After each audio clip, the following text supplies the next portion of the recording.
And out front now, the communications director for the RNC, Sean Spicer. And Sean, you see these photos, Donald Trump laughing it up with Bill Clinton, posing for photos, very friendly.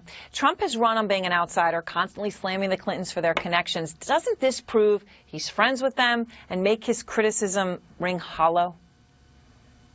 No, it means that he's a businessman. He's made very clear his connections to not just the Clintons, but to politicians in the past. And he's a successful businessman that played in the political world, but as a donor and as a successful businessman more than a politician. So, I mean, this is something he's talked about in the past, his association with prominent politicians. And it's a former president and a successful businessman connecting. It's nothing that unusual. So he's facing criticism today, Sean, for giving an interview to Larry King. Of course, the interview aired on Russian television, and he had said some positive things there about Russia. The Trump campaign says it didn't know that interview was going to air on Russian television because they thought it was for a podcast. But I just talked to Larry King. He told me this. Quote, if Donald said he thought it was a podcast, that stretches it a little bit because he just did my podcast. At the least, doesn't this show the Trump campaign isn't organized enough to know where interviews will be airing, which is a basic thing that they need to know?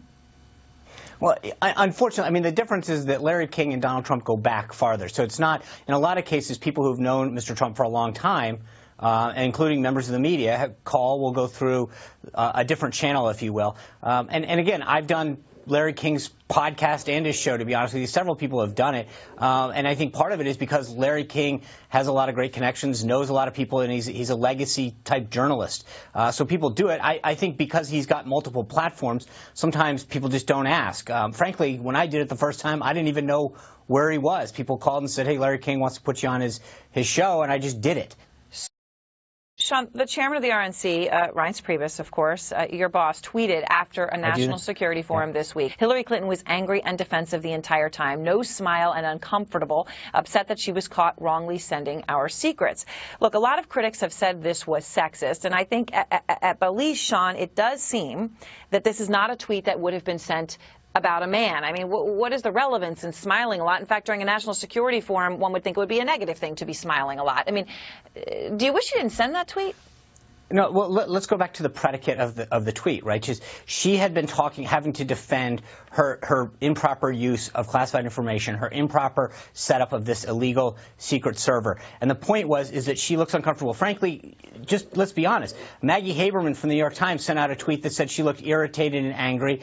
David Axelrod today on your air said that she looked irritated.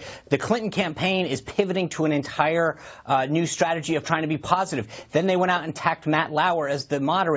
I mean, the reality is she did look irritated and angry and upset. She had a bad night. She was on defense. But irritated and angry is one thing. But why no smile? I mean, irritated and angry would indicate why would you be? Why is a smile relevant?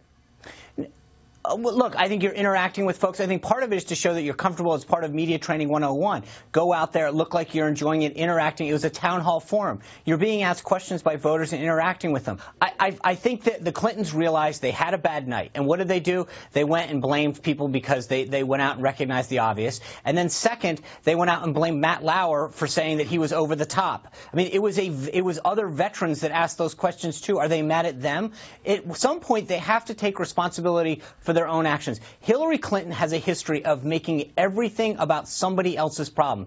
It's always someone else's mistake that caused her to do something. It's the policies of this. It's someone's bad advice. It's Colin Powell's bad, advice. It's never her fault for not obeying the rules that everyone else has to obey. Sean Spicer, thank you very much.